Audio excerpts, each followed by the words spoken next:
నాలుగోసారి ముఖ్యమంత్రిగా సుపరిపాలన అందిస్తున్న చంద్రబాబు నాయుడుపై వైసీపీ అధినేత జగన్మోహన్ రెడ్డి నీచ రాజకీయాలకు పాల్పడడంతో పాటు ఏకవచనంతో మాట్లాడుతున్న తీరుపై ఎమ్మెల్సీ పంచమూర్తి అనురాధ తీవ్రస్థాయిలో ధ్వజమెత్తారు. ఆర్థిక ఉగ్రవాది 16 నెలలు జైల్లో ఉండి లక్షల కోట్ల రాష్ట్ర ప్రజల సంపదను లూటీ చేసిన జగన్మోహన్ రెడ్డి కూటమి సర్కారుపై అసత్య ప్రచారాలు చేయడం సరికాదని మండిపడ్డారు. మంగళగిరి టీడీపీ కార్యాలయంలో ఏర్పాటు చేసిన విలేకరుల సమావేశంలో పంచమూర్తి అనురాధ మాట్లాడుతూ రాష్ట్ర ప్రజలకు సంక్షేమ పథకాలు అందిస్తున్న చంద్రబాబు ప్రభుత్వాన్ని చంద్రముఖితో పోల్చడం సరికాదని చెప్పారు. రాజకీయాలలో విలువలు, విశ్వసనీయత గురించి జగన్మోహన్ రెడ్డి మాట్లాడడం దెయ్యాలు వేదాలు వల్లించినట్లు ఉందని చెప్పారు. కనీస సంస్కారం కూడా లేని జగన్మోహన్ రెడ్డి గారు 4 సార్లు ముఖ్యమంత్రిగా చేసిన నారా చంద్రబాబు నాయుడు గారిని ఏకవచనంతో మాట్లాడటంతోనే అర్థమైపోయింది కనీస సంస్కారం లేదు. మాట్లాడితే నారా చంద్రబాబు నాయుడు గారిని, మా ప్రభుత్వాన్ని చంద్రముఖితో పోలుస్తూ ఉన్నారు జగన్మోహన్ రెడ్డి. మీరు తెలుసుకోవాల్సింది ఏంటి అంటే, మీరు చంద్రముఖిగా 2019 నుంచి 2024 వరకు ప్రవర్తించి రాష్ట్రాన్ని అల్లకల్లోలం చేస్తే ప్రతి ఓటరు ఈ ఆంధ్ర రాష్ట్రంలో ఒక రజనీకాంత్ అయ్యి మీ మాడు పగలగొట్టారనే విషయం మీరు తెలుసుకోవాలి. కాబట్టే 151 సీట్ల నుంచి 11కే పరిమితం అయ్యారు అనే విషయాన్ని మీరు గమనించుకోకుండా మా మీద అవాకులు చవాకులు పేలడం కరెక్ట్ కాదు అని చెప్పి జగన్మోహన్ రెడ్డి గారికి చెప్పదలుచుకున్నాం. చంద్రబాబు నాయుడు గారిని ఏకవచనంతో మాట్లాడటం అనేది, డూ డూ డూ అని ఉపయోగిస్తూ మాట్లాడటం అనేది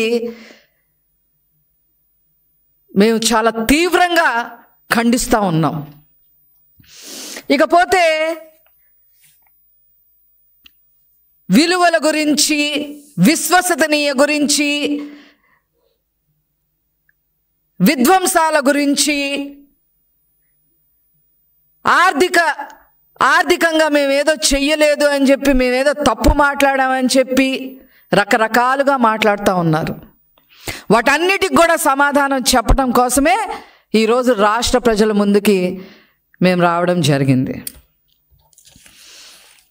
ఒక రకంగా చెప్పాలి అని అంటే, మొదట మాట్లాడితే ఆర్థిక ఉగ్రవాది అయిన ఈ జగన్మోహన్ రెడ్డి ఆర్థిక వ్యవస్థ గురించి మాట్లాడటం చాలా విడ్డూరంగా ఉంది అని చెప్పి ఈ సందర్భంగా తెలియజేస్తా ఉన్నాం.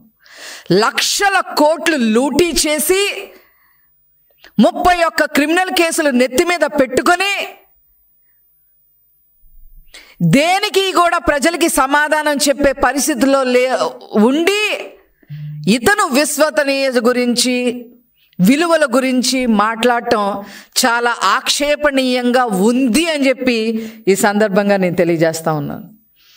అదేవిధంగా అతను అబద్ధాలు చెబుతా, అతను పచ్చి అబద్ధాలు చెప్పే ప్రయత్నం చేసి ప్రజల మీద ఈ అబద్ధాలని నిజాలుగా నమ్మబలికించాలి అనే ఉద్దేశంతో దాదాపు గంట పైన కంఠశోష అబద్ధాల మీద అబద్ధాలు చెప్పాడనే విషయం అతను గమనించుకోవాలి. మేము అబద్ధాలు చెప్పే ప్రభుత్వమే కాదు, మాది చెప్పే పార్టీయే కాదు, అబద్ధాలు చెప్పే పార్టీయే కాదు, అది మీరు గమనించుకోవాలి.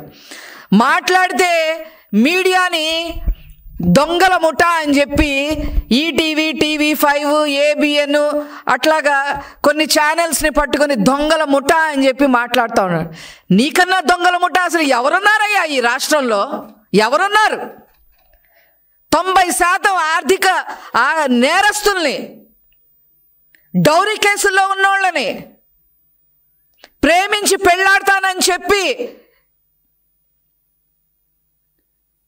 వాళ్ళని హత్యలు చేసిన వాళ్ళని, ఇలాంటి వాళ్ళకి ఎమ్మెల్యేలు, MP సీట్లు ఇచ్చిన మీరు దొంగల ముఠా, ఆ ముఠా, ఈ ముఠా అని చెప్తా ఉంటే ప్రజలు నవ్విపోతున్నారనే విషయం మీరు గమనించుకోవాలని చెప్పి ఈ సందర్భంగా నేను తెలియజేస్తా ఉన్నా.